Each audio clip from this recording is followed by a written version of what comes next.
C'est un résultat les amis qu'on n'attendait absolument pas. Osasuna a humilié, démoli, détruit tout ce que vous voulez le FC Barcelone ce soir. À domicile, victoire 4-2. Une équipe qui pour l'instant sur plus de 15 points en a pris 13 à domicile. Une équipe qui montre à quel point ils avaient les crocs, à quel point ils avaient envie de battre le Barça qui était ultra remanié ce soir. Une équipe qui a souffert aujourd'hui de beaucoup d'absences dont les Olmo, les Frenkie de Jong, les Gavi, les absences en défense, les absences devant, qui n'a pas su aujourd'hui surpasser tout ça avec des joueurs qui d'habitude surperforment, arrivent parfaitement à remplir leur rôle, arrivent parfaitement à combler les lacunes des absences. Ce soir le Barça était sans idée, était un peu à l'agonie physiquement, avait du mal surtout à gagner les duels physiquement, avait du mal à trouver la faille techniquement et était un peu surclassé tactiquement, tellement en face Osasuna avait la dalle, avait envie de bien faire et surtout l'ont bien fait. Une équipe qui a été solide derrière, qui a été efficace devant et juste en tout cas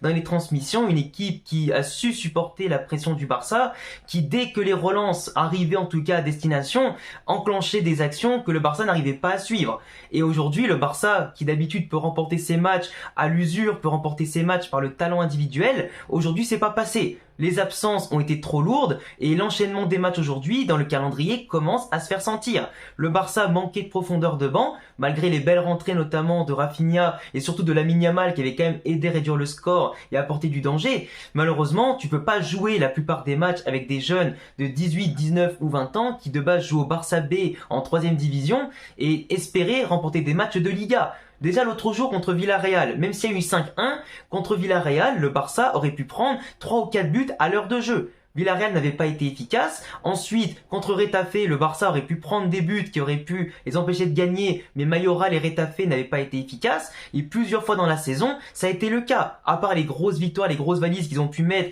du début à la fin des matchs, le Barça cette année, même s'ils sont plus souverains que l'an dernier, plus cohérents et plus intéressants, avec un football plutôt joli, aujourd'hui, et même plusieurs fois, ils ont failli passer à chaque fois à la trappe. Sauf que quand une équipe en face n'est pas efficace et n'arrive pas à tuer le Barça en leur faisant mal, ils finissent toujours par le regretter. Et forcément après, le Barça prend le large, la confiance, parce que les équipes sont menées, se font à chaque fois bousiller entre guillemets, prennent des risques, et le Barça après bouche à chaque fois toutes les brèches qu'ils avaient ouvertes de base et termine l'adversaire avec les leurs. Et globalement aujourd'hui, le Barça n'a pas réussi à le faire. Quand tu vois que sur quelques actions, que ce soit Garcia, Ibanez, que ce soit notamment aussi bien sûr Budimir ou encore Brian Zaragoza, qui arrêtait pas de les bouger physiquement, dans la vitesse, dans la profondeur et apporter beaucoup de verticalité, en partant dans le dos, en partant dans les espaces, en apportant du danger surtout, et en tout cas toujours des solutions à la récupération.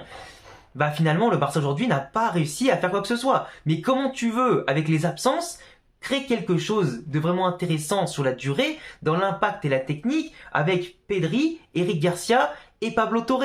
Techniquement, avec Pedri, Pablo Torre, ça passe. Mais physiquement, je veux dire, ça peut pas suivre. C'est pas assez rapide, c'est pas assez imposant. Et forcément en face, quand c'est plus vivace, qu'il y a plus d'idées et que les ballons s'allongent, en tout cas trouvent des joueurs disponibles, et que ça pousse le Barça avec un bloc haut à souvent redescendre très bas pour remonter très haut, à la fin ça les épuise. Là aujourd'hui, quand tu vois que sur le côté, Brian Zaragoza qui trouve Budimir pour un but, après derrière Brian Zaragoza qui part en profondeur sur une perte de balle de Pedri, si je dis pas de bêtises, ou je sais plus si c'était Pablo Torre, mais en tout cas, la balle en profondeur est magnifique, le râteau sur Iñaki Peña qui passe magnifiquement, et après le but il va derrière. Et là sur l'action du deuxième but d'ailleurs, on dit souvent que peut-être sur les réseaux, dans ce genre de situation-là, l'arbitre siffle une faute en faveur forcément du joueur qui a subi le contact. Sauf que là, le contact était plus d'abord sur le ballon, dans le bon engagement, dans le sens du jeu. Après, le joueur, par l'impact, il a emporté le joueur, c'est sûr. Mais globalement, ça se siffle ou ça se siffle pas, c'est pas un scandale. Pour moi, c'était dans l'engagement, c'est dans le sens du jeu. Le joueur du Barça avait des solutions, il a porté la balle, il a pas su se défaire du marquage et du pressing, pardon. Et bah voilà, il a voulu jouer un petit peu, il a perdu la balle. Sur le contre, ils y sont allés à 2000 à l'heure et ça a planté. Le Barça, ils ont essayé, sont cassés les dents plusieurs fois sur le rideau d'Osasuna, qui coulissait bien, mais qui surtout, comme je le disais, dès qu'ils passaient les premiers pressings du Barça, dès la première relance qui est passée, le Barça était systématiquement mal placé. Les joueurs d'Osasuna toujours entre les lignes et lâchaient très vite le ballon en une deux touches de balle. Et comme vous avez vu, que ce soit Toro et Lucas Toro, etc., pour leur prendre le ballon, c'est très compliqué. Quand tu as des joueurs intelligents et techniques et qui savent ne pas paniquer face à un bon pressing, même si celui-ci aujourd'hui était quand même moins bien organisé et moins intense que d'habitude côté Barcelone, ça allait tout de suite très vite, ça trouvait toujours les joueurs dans le dos des latéraux, entre les milieux de terrain, etc. Et forcément, ça pouvait créer des occasions. Quand tu vois que le Barça revient à 2-1 sur un but de Pau Victor, je crois, ou je sais plus comment il s'appelle, le nouveau joueur du Barça, là, qui a marqué un but un peu comme Hendrick, sur une relance mauvaise du gardien, puis après, le mec il tire et le gardien, il avait un petit peu anticipé, du coup il revient et il a mis un peu de son dans sa cage. C'est un peu une Hendrick l'autre jour contre Stuttgart, avec le Real. Mais ce que je veux dire, c'est que là, même avec ce genre de situation, le Barça, tu te dis qu'il n'y arrive pas. Lewandowski, il a touché très peu de ballons, il fait rentrer après derrière, je disais Rafinha et Lamine Yamal, mais même après les apports et les dérentrants, ça n'a pas suffi. Même Casado, etc., ça n'a pas réussi à mettre un peu de peps dans le jeu, ça n'a pas réussi à améliorer ce qui manquait ou apporter un peu plus d'équilibre.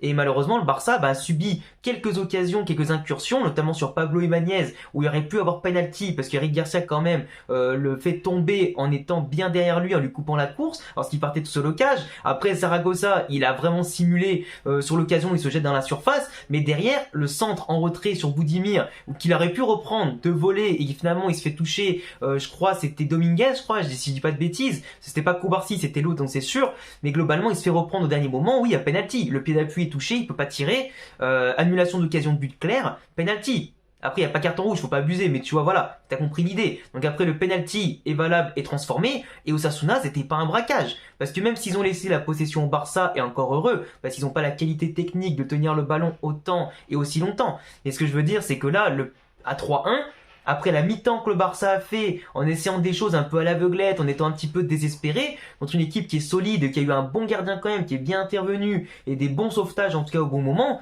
Osasuna, il méritait ce troisième but, clairement. Après le 4-1, il vient sur une reprise, sur une frappe de loin, que tu t'attends pas forcément à voir déclencher, sur une perte de balle extrêmement haute et dangereuse du Barça, quand je dis haute, c'est basse, pardon, par rapport à leur camp. Donc forcément, le joueur adverse, il va pas se faire prier. Il récupère la balle aussi haut pour lui, aussi bas pour le Barça, il va artiller, Iñaki Peña, il peut à peine l'effleurer, tu vois.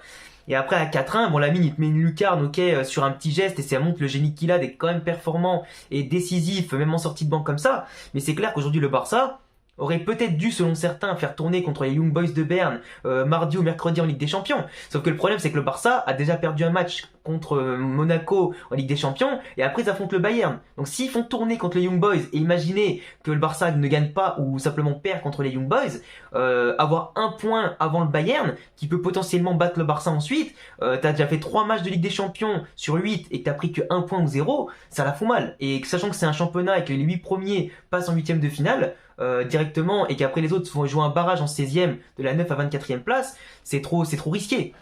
Dans les enjeux économiques, surcharger le calendrier par encore des 16e de finale, c'est pas possible. Et là aujourd'hui le Barça a préféré faire tourner maintenant avec 4 points d'avance, en se disant que peut-être il pourrait au moins faire un match nul ou des belles prestations comme ils le font depuis le début. Sauf qu'en face, quand l'équipe elle est solide, elle arrive à respecter le Barça, mais en plus, elle les fait déjouer et globalement elle marque sur des miettes, ou même simplement en ayant des occasions qu'elles ont dominées de bout en bout, franchement, le Barça, avec une défense pareille aussi inexpérimentée, un milieu aussi inexpérimenté, tu peux pas à chaque fois compenser les absences, c'est pas possible. Un Dani Olmo, un Gavi, un Frenkie de Jong, un Christensen, un Araújo, tu vas pas me dire que c'est des jeunes du Barça B qui peuvent compenser contre toutes les équipes. Ça va passer contre des Retafe, des Alaves, mais pas contre Osasuna, pas contre le Real, Atlético, etc. C'est pas possible. Après voilà, derrière tu te retrouves quand même avec un calendrier qui commence à être surchargé, les matchs s'enchaînent tous les 3 jours, forcément entre les blessures et l'inexpérience, ça commence à faire beaucoup. Et aujourd'hui, les points peuvent peut-être commencer à tomber. Il y a le Classico dans un mois, là déjà demain, il y a le derby Atlético-Real au Wanda Metropolitano. Si le Real gagne, ils reviennent à 1 point, sinon, s'ils font match nul, ce sera 3 points pour le Real, et après le Classico pour nous permettre de revenir peut-être. Mais c'est sûr qu'aujourd'hui, la Liga peut être relancé et montre des enseignements intéressants. Et franchement, le Barça ne pouvait pas tenir la cadence avec autant d'absence.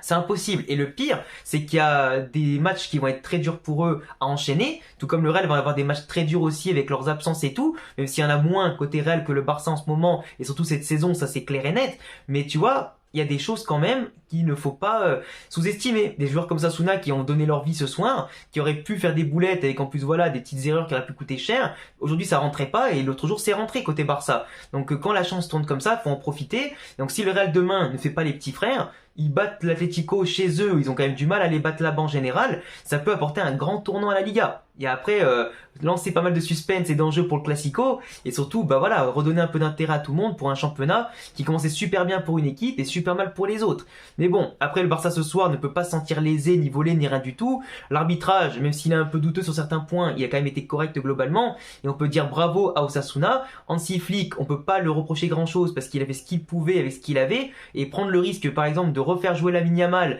et Rafinha avant des gros matchs et qui pourraient se blesser, au lieu de donner du temps de jeu et de la confiance à d'autres, malheureusement, ben aujourd'hui c'est pas passé, d'autres jours ça serait passé, mais c'est comme ça, c'est aussi la magie du football. Les résultats, tu peux pas toujours gagner, tu peux pas toujours être au top, et parfois ça suffit, des fois non, c'est comme ça. Après, ils auraient pu faire mieux, clairement. Mais quand tu te retrouves aujourd'hui à devoir gérer un calendrier, beaucoup de compétitions et un effectif limité, ben voilà, faut pas en vouloir au coach. Et aujourd'hui, je pense que le Real doit vraiment en profiter demain pour être à 400%, et parce que revenir à 3 points, ce serait déjà pas mal, mais revenir à 1 point, ce serait exceptionnel. Surtout que voilà, le Real a quand même fait un début de saison catastrophique, chaotique, donc ça ferait du baume au cœur des supporters du Real de revenir aussi près. Enfin bref, je vous laisse me dire en commentaire ce que vous en avez pensé les amis, n'hésitez pas à vous abonner, cocher la cloche, le petit pouce bleu.